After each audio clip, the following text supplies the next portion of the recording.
বলছি জয় বাংলা বললে পেটাবো। নৈহাটিতে দাঁড়িয়ে পার্থ ভৌমিককে চ্যালেঞ্জ অর্জুন সিংয়ের। সন্ধ্যায় নৈহাটির গরুর ফাঁড়ি মোড়ে পরিবর্তন সংকল্প সভায় যোগ দেন অর্জুন সিং। মঞ্চ থেকে তিনি বলেন, সেদিন গরুলিয়ান লেলিননগরের সবাই বলিনি, এখন বলছি এবং পার্থ ভৌমিকের বাড়ির কাছে গিয়েও বলবো, এই জয় বাংলা বাংলাদেশের স্লোগান। জেহাদিরা এই জয় বাংলা বলে সেখানকার দীপু দাসকে পুড়িয়ে মেরেছে। এ রাজ্যে জয় বাংলাকারীদের হাতে সনাতনীরা আক্রান্ত হলে পেটাবো। কি জয় বাংলা বললে পেটাবো? আমি জয় বাংলা বললে পেটাবো আমি এই কথাটা বলিনি, কিন্তু এখন বলছি পার্থ ভৌমিক, তোমার এলাকা, তোমার বাড়ি এলাকা, তোমার বাড়ির সামনে আমি মিটিং করব।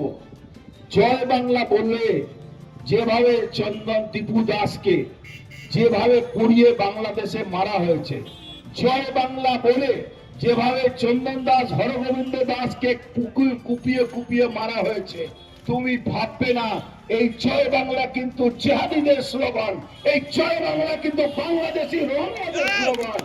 আর এই জয় বাংলা বলে যখনই পশ্চিম বাংলার মধ্যে এই জেহাদিরা আবার কালকে তোমার বাড়ি পড়াবে না, তখন তোমার কি হাল হবে।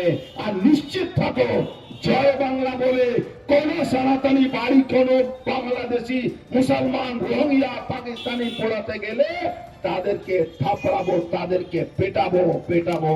আমার নামে মামলা করে তোমার বাড়ির সামনে গিয়ে বলে আসবো, তুমি কত কত তোমার দম আছে আমি দেখবো। এই কথাটা বলে আমি